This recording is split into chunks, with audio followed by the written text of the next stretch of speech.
Le PSG doit-il prolonger Ángel Di María? L'Argentin aura 33 ans dans quelques jours, c'est le second meilleur passeur de l'histoire du Paris Saint-Germain, c'est le 5e plus gros salaire de l'effectif, il gagne autour de 13 millions d'euros par an, il est en fin de contrat et aimerait prolonger d'au moins 2 saisons.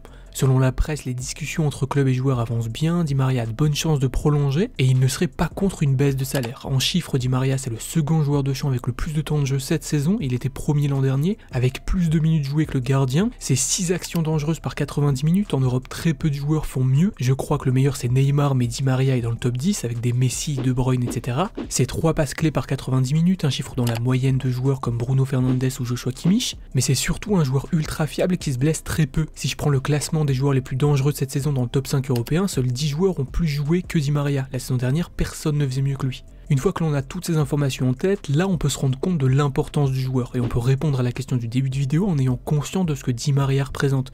Très peu de joueurs sur cette planète peuvent faire mieux que lui, c'est un fait, très peu de joueurs ont sa rentabilité, très peu de joueurs ont sa fiabilité, très peu de joueurs avec des capacités similaires pourraient accepter de ne pas être la star d'un projet. En résumé, très peu de joueurs pourraient le remplacer et faire aussi bien que lui sur tous les points. Si tu perds Di María, ton effectif perd en qualité, ton effectif perd en expérience et bonne chance pour retrouver tout ça ailleurs, surtout en cette période. Pour retrouver ça, tu dois viser l'élite européenne, donc lâcher un énorme chèque sur un Sadio Mané par exemple, ce que le PSG ne peut plus faire. Dans la dernière vidéo, j'évoquais la notion de disponibilité chez un joueur de très haut niveau, je rappelais qu'elle était essentielle, que sans ça un joueur n'avait pas la même valeur, etc.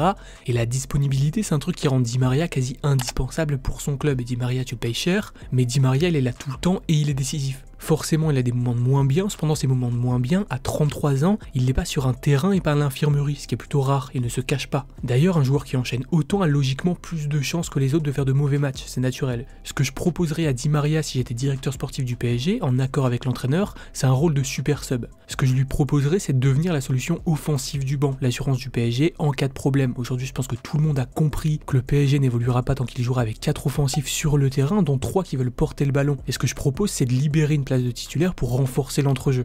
Neymar, c'est un joueur qui se blesse très souvent, qui rate pas mal de matchs, donc qui a besoin d'une doublure de qualité capable d'être décisif, capable de créer du jeu, d'être le facteur X d'une équipe. C'est un rôle important qu'on ne peut pas donner à tout le monde, que peu de joueurs peuvent assumer, je pense que Di María peut le faire. Il enchaîne les minutes depuis quelques saisons, il tire sur la corde, je lui propose de s'économiser pour briller quand on aura vraiment besoin de lui.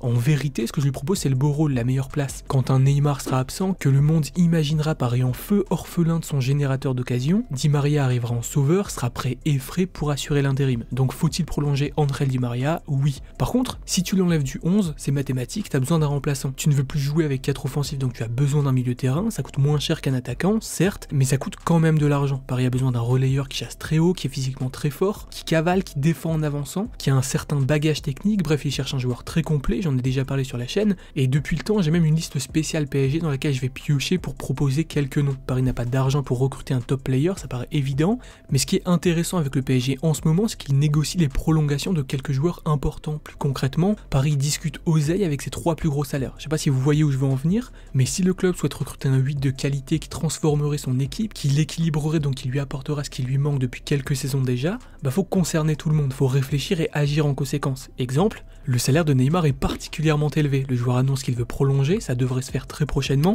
et selon la presse, lui voudrait prolonger en gardant le même salaire. Quand le PSG signe Neymar en 2017, donc quand le PSG accepte de lui donner ce salaire, il le donne à un joueur de 25 ans qui a une Ligue des Champions, qui est titulaire et décisif dans un club historique, qui est une icône, qui sort d'une remontada héroïque face au PSG, bref il donne ce salaire à un joueur qui est dans un pic de forme exceptionnel. Il fait un pari en se disant que ce n'est que le début, qu'il va monter en puissance et devenir encore plus grand, qu'il sera ballon d'or, champion du monde, qu'il transformera Paris en capitale du football, qu'il fera passer un cap à ce club au niveau de la visibilité, du marketing, bref il le donne à un multiplicateur de performances sportives et financières de seulement 25 ans qui s'enraye rarement. Entre temps il y a eu une crise sanitaire, l'image du joueur a changé, malheureusement mal, inversement le PSG est plus puissant, a une image plus forte donc n'est plus dans la même position, il s'est servi de Neymar pour devenir une marque surpuissante, il est beaucoup moins dominé et surtout la fiabilité physique du joueur n'est plus la même. Pour rappel il n'a joué que 100 matchs avec le PSG depuis août 2017, depuis sa signature. En gros, il a plus ou moins été absent un match sur 2. Son salaire, c'est un salaire que personne n'est en mesure de lui proposer aujourd'hui. Paris n'a donc pas vraiment de concurrence. On en revient à la notion de disponibilité. Quand il est là, Neymar est probablement le meilleur joueur du monde. C'est pour ce Neymar que Paris a proposé ce salaire, mais Paris a proposé ce salaire pour un Neymar disponible beaucoup plus souvent. Avec un Neymar disponible toute une saison,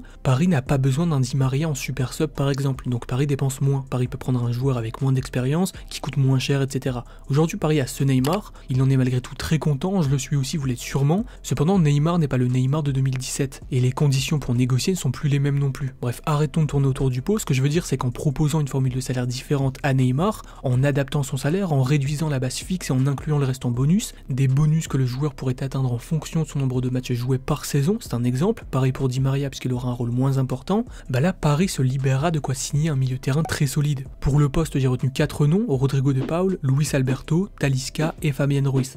Ruiz est en difficulté avec Naples, il reste 1 an de contrat à Talisca, je pense que sur ces 4 noms, il y en a au moins 3 que le PSG peut récupérer en faisant des économies sur certains salaires. Forcément, j'ai d'autres noms en tête, genre Yazitier du LOSC, Fulgini d'Angers, Romain Fèvre de Brest, Gravenberch de l'Ajax, lui est un peu plus défensif mais ses stats correspondent bien avec la recherche, ou Bruno Prachedes de Porto Alegre. Par contre, ces noms-là ont beaucoup moins d'expérience et je doute qu'ils puissent avoir un impact d'entrée. On cherche un titulaire, difficile de prendre ce risque.